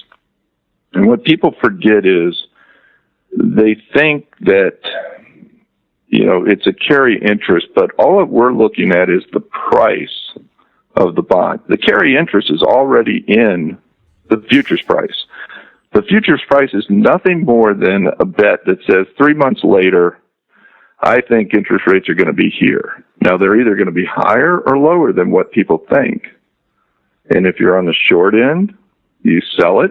And if interest rates are higher than people thought, then you make money. And vice versa. It's very simple. So just because interest rates are going up doesn't mean we're going to be short bonds, because maybe interest rates don't go up as fast as people think they would be or should, and then you're going to make money on the long side. We can make money whether it's rising interest rates or falling interest rates. Even in the interest rate markets, we'll make money. How many guys, gals, men, women that get out of, and I'm not saying this to try and be all that or anything like that, or try and make it seem like we're having this great conversation, but how many folks today getting out their Harvard MBA, the Wharton MBA, truly wrap their arms around what you're describing? I mean, it's just, to me, it's still just such, not only is it a very successful business, a great way to make money, a great way to have a client business, it's just a cool damn concept too. Yeah. Well, people overthink things, especially in the financial industry. I mean, people have learned like how to dissect the marketplace and how to, calculate roll yield and calculate these things, and they start overthinking the process. Whereas you have to get out of the forest and look at the forest and get out of the trees and say, oh, wait a minute. All I'm doing is betting on the delivery date, what the price is going to be on this date. And do I think it's going to be higher or lower? And, we apply techniques to the data that predict whether it's going to be higher or lower. And it's just that simple. Well, if you make a mistake, if you're losing money, that tells you something. Right. If you're wrong, so what? The system says, okay, now you'd rather be short than long, or vice versa. And think about that. If you pick a stock, I mean, we've all done it in our own portfolios where we pick a stock and we're in love with that stock and it just keeps losing money or doing nothing. And, you never want to give it up because you have to admit you're wrong, right? And that's a hard thing for a lot of people to do. Well, the system doesn't have any problem admitting it's wrong. It's not admitting it's wrong. It's just saying, hey, today it's better to be this way. It's better to be long. Yesterday it was better to be short. Marty, let's talk about another benefit here that comes from the return stream that Dunn Capital generates. Talk about correlation, because I mean, look, everyone still to this day is fixated on what the Dow and the S&P is doing. Look, and people are always going to have some type of allocation there. But when you take a return stream from something from a Dunn Capital and add it to some of these typical indexes, some magic happens, doesn't it? Well, right. I mean, that's why people invest in managed futures, is for the non-correlated revenue stream. So, for instance, 2008, when we clearly did something wrong and made 50%, you're glad that you had that wrong investment in 2008. It's insurance against your portfolio in general. So think about going into 2008. Hedge funds were huge. I mean, if you remember right, there were retail investors were investing in hedge funds. Everybody wanted to have a hedge fund. The problem was when 2008 happened, all of those quote unquote alternative investments in hedge funds all became very correlated and everybody got crushed. And basically the only strategy that stood out during that time was managed futures. And I suspect it's because managed futures can get short just as easily as it can long. It doesn't cost any additional funds to be short a position.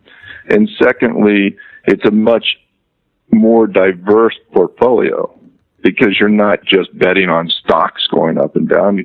You're looking at bonds and whether they go up and down, and currencies and whether they go up and down, and energies, and for our portfolio, even the commodities, the softs, the metals, the grains. All of these things create diversity. We're diverse over markets. We trade so many different things that are uncorrelated. We're diverse geographical areas because we trade throughout the whole world. And then the strategy on its own is also uncorrelated to almost any other investment strategy. There's a slight correlation to bonds, but so small that it doesn't matter. There's no correlation to equities whatsoever. And what I need to clarify for people, they kind of get the idea that no correlation means opposite correlated. No. It doesn't mean that every time stocks go up, we go down, and vice versa. What I can tell you historically is when there have been black swan events in equities, managed futures have done well. There's this non-correlation that occurs throughout the marketplace over time. But a opposite correlation comes into play during bad events, which is where, this strategy kicks in as an insurance policy against your portfolio. What you're saying there too is that, for example, if the audience sees the S&P goes up 25% in 1 year, you could go up 30% that year too and still have zero correlation. Right. And that's what I call the cost of insurance, right? It's great to invest in something that makes money when S&P and equities goes down. The problem is you don't want that thing to be losing money when they're going up. I mean, look at the last 5 years and the market has just steadily climbed. You would be pretty upset if your investment, in managed futures was losing money, which there's a lot of people out there that has been the experience. What I'm hoping that our system does, and it has proven historically to do, that even during the good times, we can still, keep pace or outperform the S&P. I mean, historically, we've outperformed the S&P sizably. And that's important. More than sizably. It's like one of the most amazing charts in finance. I mean, frankly, really. I mean, I don't know. I don't have it in front of me, but that one that goes back to the early 70s from inception and then comparing to the S&P, that's just one of the most interesting. I mean, I would think you put that chart on the table, and whether it's a class or a potential investor, everyone just looks at that chart and goes, where did that come from? I mean, this is what I try, this is the education process that I'm trying to do with people, is for them to understand that, this insurance, this type of strategy is something that everybody should be participating in. Even mom and pop retail people should have exposure to this type of strategy, which is beginning to happen because you have 40 Act funds that are now offering not only our strategy, but other strategies.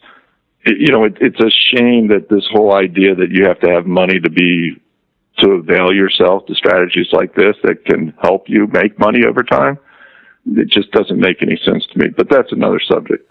Well, it's something I actually wanted to bring up with you because that is a fairly significant change, I guess, for Dunn over the years, that transition to where the way that investors can participate, that's changed. And as you just mentioned, I mean, mutual fund options, I don't know how new that is for you guys, but it's something relatively new, isn't it?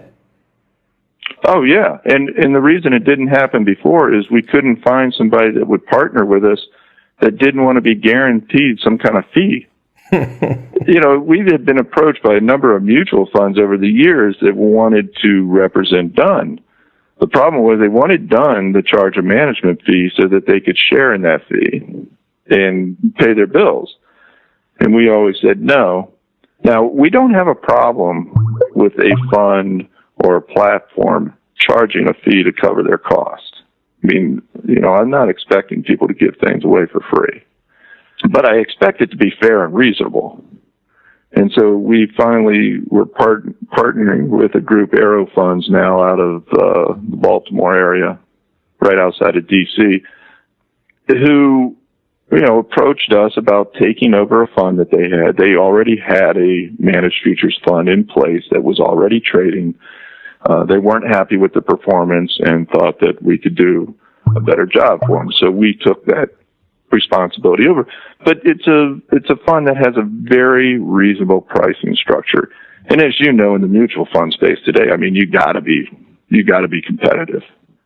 Because of that, it's opened the door for us to get more involved. So we've done that. We've got a 40 Act fund, and we also have a UCITS fund in Europe, which is open to, more or less retail investors. I want to take it back to March of 2009. I think if anybody had to make a prediction as to where the S&P was going to go in March of 2009, very few people, I think, sealed a prediction in an envelope and opened it up today. And, this is where we are today. I don't think very few people predicted that. But on the flip side, given, you kind of hinted at this earlier and more than hinted, but given central bank policy, given rates at zero, you can't say there's a one-to-one connection, but I seriously doubt the S&P would be where it's at today if we had 6% rates or something of that effect. Speak to the idea of, look, you're not a prediction guy. I'm not asking for that. But when you have a run like we've had and you have rates at the level they are today, it's too perfect. It seems like almost anything could break that chain and we could go in an entirely different direction. I guess what I'm saying is it's like, look, we've had two 50% S&P drawdowns in the last 16, 17 years. Why should I not imagine a third? I mean, I can't even speak to that with any intelligence whatsoever, because I think there's a lot of people that are have feelings similar to yours. They're uncomfortable with the run that's happened. Nobody has any basis for that thought process other than the fact that it's been good for so long, and how can it continue? I mean, it's good for us because I'm seeing a lot of inflow of assets from people that are uncomfortable. The S&P could double from here, though. Right. I could argue exactly that. I mean, you look at the policies that are being talked about being put in place in the United States, this removing the government stranglehold and the regulation stranglehold on people and allowing businesses to go back into the free market and do what they do best. And trust me, business people, even when they're strangled, they figure out a way to make money. I mean, when there's a will, there's a way, and the ingenuity of people in this world is absolutely amazing. You can put people under the worst conditions in the world, and they'll figure out how to make money. I mean, you can go anywhere in the world, and you're much more of a world traveler than I am, and I'm sure you've seen it. I mean, you see people on streets that have developed businesses out of their own homes to pay their daily needs. And, when you take the yoke off and allow people to do these things, heck, I could see the S&P doubling. I could argue that the S&P could collapse. I mean, you can make an argument for any theory you want. And that brings us back to why you trade price. Exactly. Everybody trades information, correct? And that's all it is. It's information. People try to develop, create, find information, and make decisions on it. What has more information in it than price?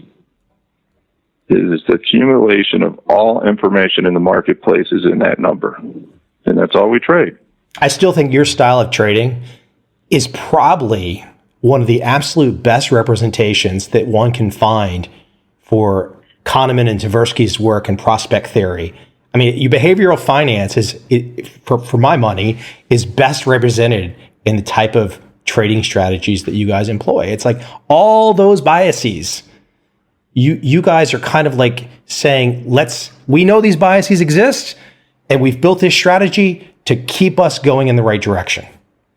Right. And I think you could take the same approach with maybe some other type of strategies, like maybe looking at shorter time frames or doing some things that aren't quote unquote trend following.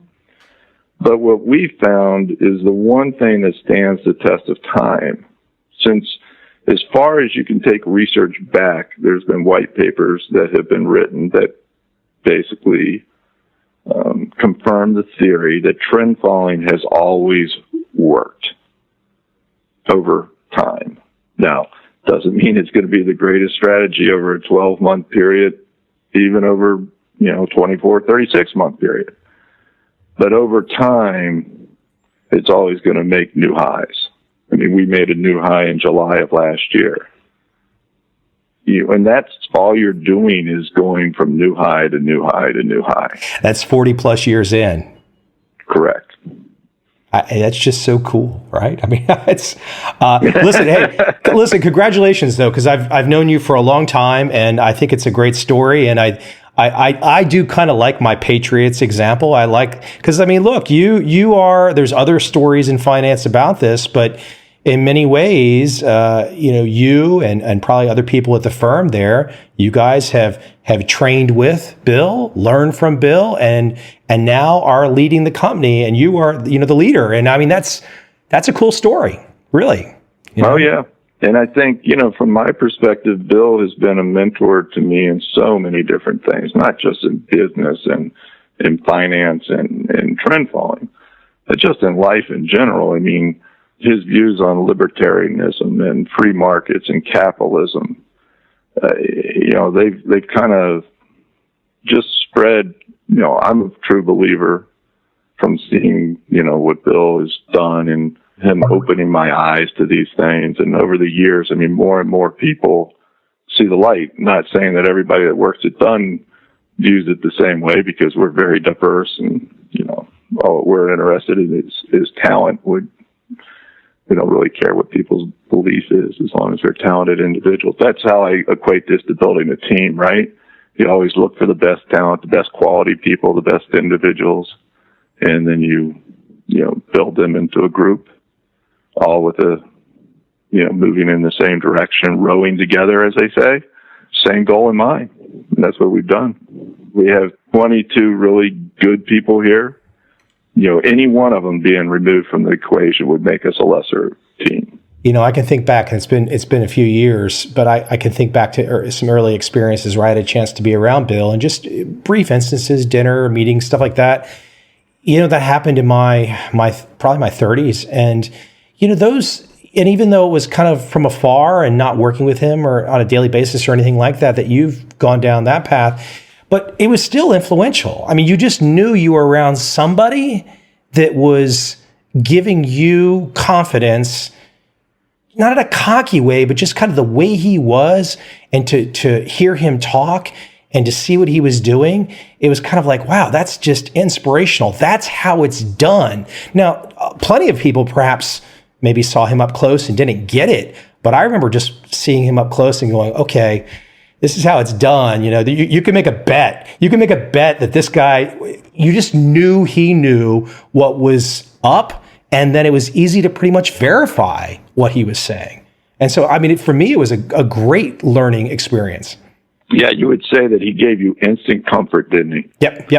You just knew. If you were an investor, you met Bill, within 2 minutes, you were like, I don't even really care what these guys do. I'm in. I mean, he's still our largest investor.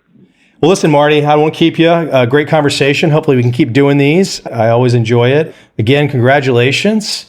Best of luck. And I can't wait to see what happens in the future, especially if that interest rate trade changes, because that's going to be the real interesting one to see unfold. Well, thanks for having me, and keep up the good work. It's amazing how many people that I talk to in the industry that say that they either read your stuff or listen to your blogs or have read your books. That's a credit to you. Two great guys have shaped my worldview. I feel fortunate to have them as part of my library, my archives. And I promise, in the not too distant future, I will reach out to them both again to get them on, hopefully, for their third appearance each on this podcast. And as I go out today, a little energy. I got to tell you, something that I really loved back in the day, album covers. You'd get a physical album, the old vinyl, and the covers were so cool. And when it comes to metal, I'm not so sure anybody had better covers than the Scorpions. The Scorpions had absolutely great covers. Now, in this day and age of people losing their minds, for example, the Harvey Weinsteins of the world, and just abuse of the ladies out there that should not happen, I'm sure the Scorpions don't have as many fans about their album covers as perhaps they once did. But for pure creativity, I'm going to shock you, the Scorpions were pretty dang good at that. Going out, a little energy with the Scorpions.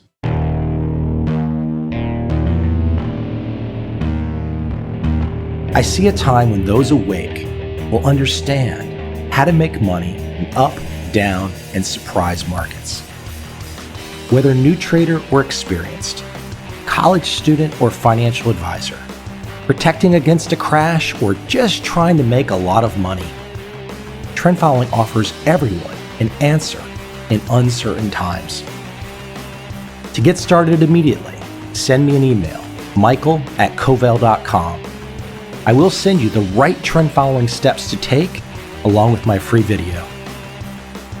But if you want to buy and hold, trust the government and trust Wall Street, this is absolutely not for you.